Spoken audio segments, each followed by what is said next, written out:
سلام عليكم. يومكم ظابط. المكان أفريقيا، والزمان قبل 300,000 سنة. تخيل إنك ماسك ريموت كنترول للزمن، كل دوسة زرار ترجعك ملايين السنين لورا، ترجع لوقت الأرض فيه كانت بتغلي زي حلة محشي على نار عالية، تقدم لعصر الديناصورات وهم فاكرين نفسهم صحاب المكان، ترجع للحظة النيزك وهو بيقول وسعوا لنا كده شوية، وتفضل تقدم وترجع لحد ما تلاقي نفسك واقف في شرق أفريقيا من حوالي 300,000 سنة، قصاد كائن بيبص للسماء لأول مرة بطريقة مختلفة. السؤال بقى إزاي من كرة نار ملهاش ملامح وصلنا للحظة دي؟ مين كان بيمهد الطريق؟ الصدفة ولا التطور؟ ولا في قصة أكبر بتتكتب بهدوء من غير ما حد يحس؟ والموضوع ده مهم؟ طب مسلي؟ صلوا بينا على النبي وتعالوا أحكي لكم.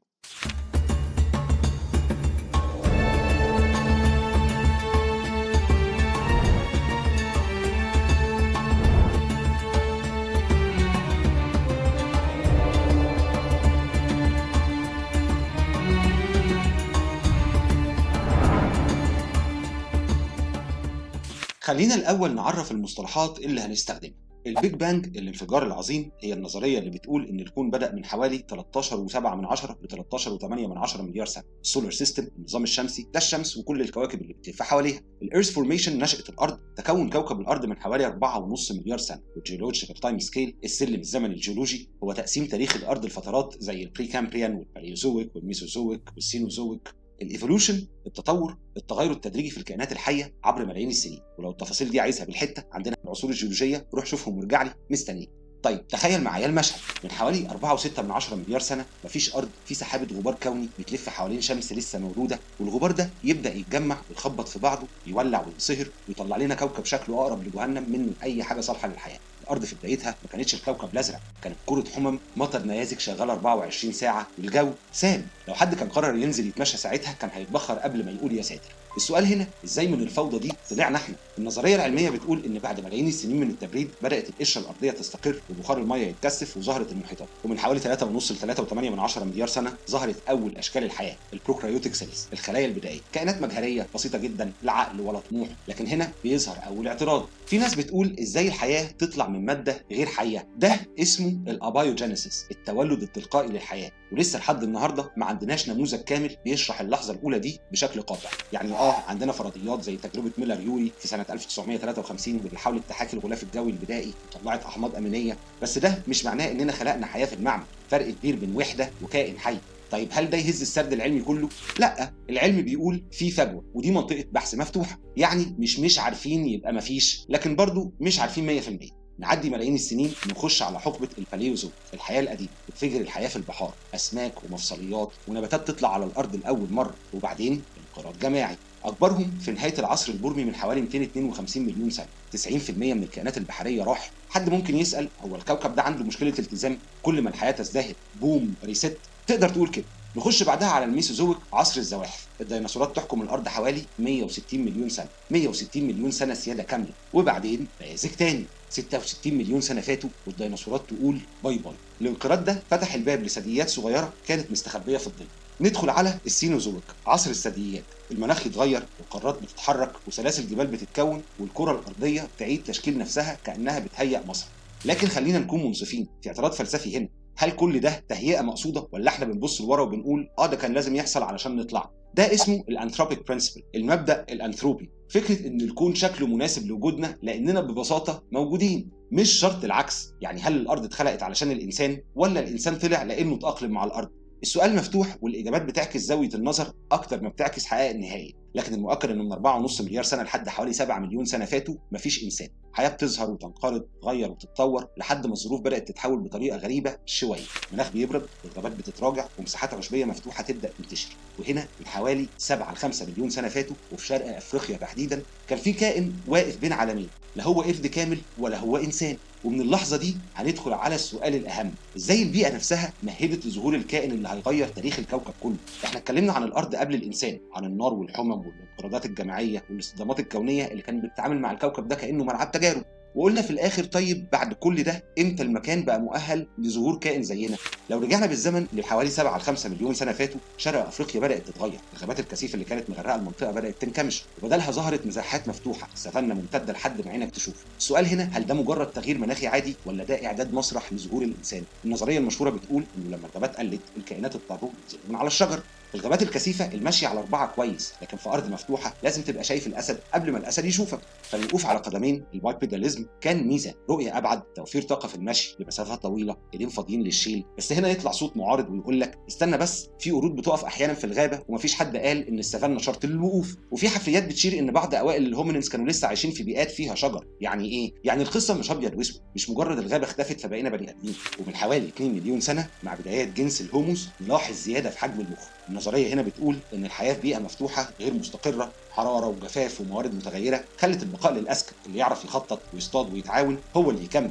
السافانا مش بس أرض عشبية، دي امتحان يومي في البقاء. لكن المعترضين بيقولوا الذكاء مش مرتبط بالسافانا بس، في أنواع ذكية جدا عايشة في غابات كثيفة أو بيئات تانية. يبقى هل السافانا سبب ولا مجرد واحد من العوامل؟ وده سؤال منطقي جدا. وفي البليستوسين من حوالي 1.8 مليون سنة بدأ يظهر نمط اسمه البرزيستنس هانت، الصيد بالمطاردة الطويلة. الإنسان أو اللي شبه الإنسان يقدر يجري لمسافات طويلة تحت الشمس، يعرق، يبرد جسمه ويفضل يطارد الحيوان لحد ما الحيوان ينهار. وفي أرض مفتوحة ده سلاح قاتل. لكن برضه في ناس بتقول مش كل أشباه البشر كانوا صيادين ماراثون، وفي دلائل إن هم اعتمدوا على الجمع والنباتات أكتر بكتير. يعني برضه الصورة مش فيلم أكشن كامل. طيب سؤال مهم، ليه أغلب الحفريات المهمة لأسلاف البشر بتتلاقى في شرق أفريقيا تحديدا؟ هنا يدخل عامل تاني، الصدع الأفريقي العظيم، الجريت ريفت فالي. الانشقاقات الجيولوجية هناك كشفت طبقات الأرض وخلت الحفريات تطلع للسطح. فهل ده معناه إن أصل الإنسان هناك فعلا، ولا إحنا بس بندور في المكان اللي الحفريات فيه أسهل تظهر؟ سؤال مشروع ومفيش إجابة نهائية 100%. والخلاصة لحد اللحظة دي إنه من حوالي 7 مليون سنة لحد بدايات البليستوسين العالم الحيوي كان بيتشكل بطريقة تخلي كائن زي الإنسان ممكن يظهر.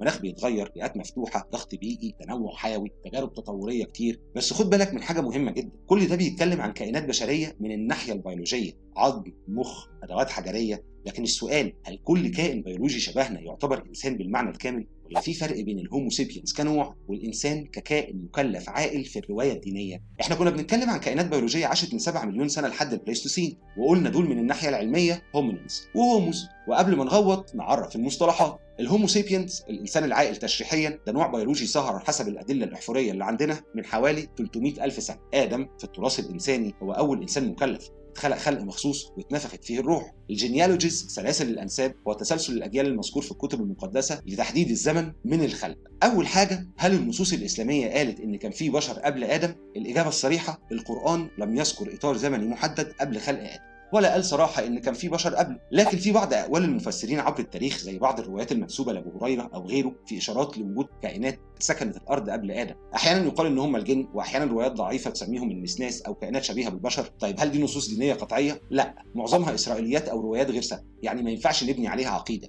طيب هل في النص الإسلامي ما يمنع وجود كائنات بشرية بيولوجيا قبل آدم؟ النص ما نفاش ده صراحة وما أثبتهوش صراحة، بمعنى أدق في مساحة صمت. نيجي بقى للنقطة الثانية، التراث اليهودي والمسيحي. في العهد القديم خصوصا في سفر التكوين جينيسيس في سلاسل أنساب واضحة من آدم لحد نوح ومن نوح لإبراهيم عليهم السلام. وبعض العلماء المسيحيين حسبوا الزمن بناء على الأنساب دي، والنتيجة إن خلق آدم كان سنة 4004 قبل الميلاد تقريبا. يعني حسب الحساب ده عمر البشرية حوالي 6000 سنة. ده إطار زمني واضح جدا. لكن المشكلة ظهرت لما بدأت الاكتشافات الجيولوجية في القرن ال19 وبعدها الحفريات تقول إن في أدوات حجرية وعظام بشرية عمرها عشرات الآلاف ومئات الآلاف من السنين. هنا حصل التصادم الشهير بين القراءة الحرفية للنص والعلم، لأن علم الحفريات والأنثروبولوجي بيقول إن الهومو سيبينز موجودين من مئات الآلاف من السنين، وأقدم حفريات مؤكدة لحد دلوقتي موجودة في موقع جبل إرهود في المغرب بتاريخ يقارب 300 ألف سنة. بس خد بالك من نقطة مهمة جدا، ده أقدم اللي لقيناه لحد دلوقتي، مش أقدم اللي وجد فعلا. زمان من سبعينات القرن العشرين تقريبا كنا فاكرين ان عمر الانسان حوالي 200 الف سنه بس بناء على حفريات اولو في اثيوبيا، وبعدين جت اكتشافات المغرب وغيرت الرقم. وده درس مهم، العلم بيتحدث مش كتاب مقفول. طيب نرجع للسؤال، هل في التراث الاسلامي ما يلمح لوجود بشر قبل ادم؟ بعض المفسرين نقلوا روايات عن وجود نسناس او قبل ادم افسدت في الارض زي ما قلنا، لكن دي روايات غير قطعيه وما عندناش نص قراني صريح بيقول انه في بشر عاقلين قبل ادم. الايه اللي دايما بتتقال في النقاش ده هي اتجعل فيها من يفسد فيها ويسفك الدماء. البعض استنتج ان الملائكه عرفت طبيعه البشر من تجربه سابقه، والبعض قال لا، ده استنتاج منطقي من طبيعه الخلق المادي. يعني حتى داخل التراث الاسلامي نفسه برضه المساله فيها مساحه تاويل. وفي المقابل في اللاهوت اليهودي والمسيحي التقليدي ادم هو اول انسان على الاطلاق وابو كل البشر بيولوجيا وزمنيا.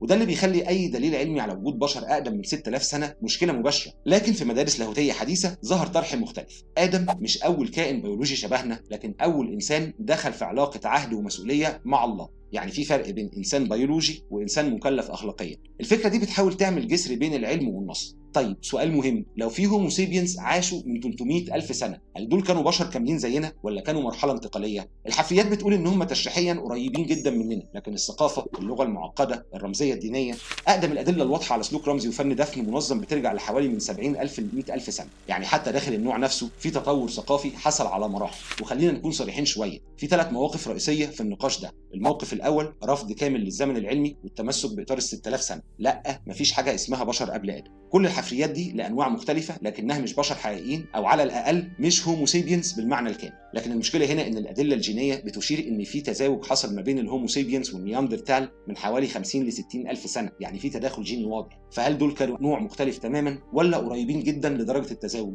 السؤال يفضل مفتوح. الموقف الثاني قبول التطور واعتبار ادم شخصيه رمزيه. والموقف الثالث موقف وسط بيقول انه في بشر بيولوجيين قبل ادم، لكن ادم كان بدايه الانسان المكلف. يعني ايه الكلام ده؟ يعني ممكن هومو سيبينز كنوع يكون موجود، لكن الانسان بالمعنى الروحي يبدا بادم، وده يسمح باننا نفصل بين التطور البيولوجي والاصطفاء الالهي. لكن هنا يطلع المعترض ويقول استنى، انت مش في نوع من التحايل علشان نوفق بين العلم والنص؟ رد اصحاب الراي ده بيقول لا، احنا بنفرق بين مستوى الماده ومستوى الروح. العلم يدرس العظم والحمض النووي وما يدرسش النفخه الالهيه. كل موقف ليه منطقه وليه اسئلته الصعبه. طب ليه السؤال ده مهم اصلا؟ لان الاجابه بتحدد رؤيتك لشويه حاجات. هل البشريه خط مستقيم يبدا بادم وينتهي بينا، ولا في تاريخ اطول للكائنات البشريه قبل اللحظه الفاصله دي؟ وهل الانسان تعريف بيولوجي ولا تعريف ميتافيزيقي؟ وخليني اسالك سؤال يمكن يوجع شويه، لو لقينا هيكل عظمي عمره 200 الف سنه مطابق لينا تماما بس قبل التاريخ التقليدي لادم عند بعض الناس، هل ده يهز الايمان ولا يخليك تعيد تعريف كلمه الانسان؟ ولا تقول ان القران سكت عن الرقم بس حكى لنا عن عاشت وفشلت وتعذبت واتشالت من تاريخ الارض؟ فهل اللي بنسميهم اشباه بشر وانقرضوا هم في الحقيقه اولاد ادم، وان عمر ادم يتقاس بملايين السنين بس الحفريات لسه ضايعه؟ في النهايه المراجعه التراثيه بتقول ان في مساحه تاويل. مش كل العلماء اتفقوا على تفصيله لم يوجد شيء قبله اطلاقا، والعلم بيقول في تاريخ طويل للكائنات البشريه قبل ال 10000 سنه الاخيره اللي ظهر فيها التدوين. لكن الخط الفاصل الحقيقي مش في العظمه ولا في الجمجمه، الخط الفاصل في سؤال متى ظهر الهومو سيبينز تشريحيا بالشكل اللي نعرفه النهارده. بس ده هيكون موضوع حلقتنا الجايه. وبكده نكون وصلنا لنهايه حلقتنا النهارده. يا رب تكونوا اتسليتوا واستفدتوا. لو عجبكم الفيديو انزلوا تحت الفيديو ودوسوا على كل الزراير اللي يقدركم عليها ربنا ما عدا الديسلايك، وكمان خدوا لفه في المصادر وقولوا لي لو من خلال قرايتكم وصلتم لمعلومه او وجهه نظر مختلفه. اما بقى لو حابين تتعمقوا اكتر بس مش درجه المصادر، يعني ممكن تشتروا الكتاب اللي عملناه عن موضوع الحلقه دي والحلقات اللي جايه. استنوني بقى، الكتاب هيبقى مليان تفاصيل ومعلومات اكتر حبتين من اللي في الفيديوهات. ده مش كلامي، واشوفكم في الحلقه الجايه ان شاء الله. سلام.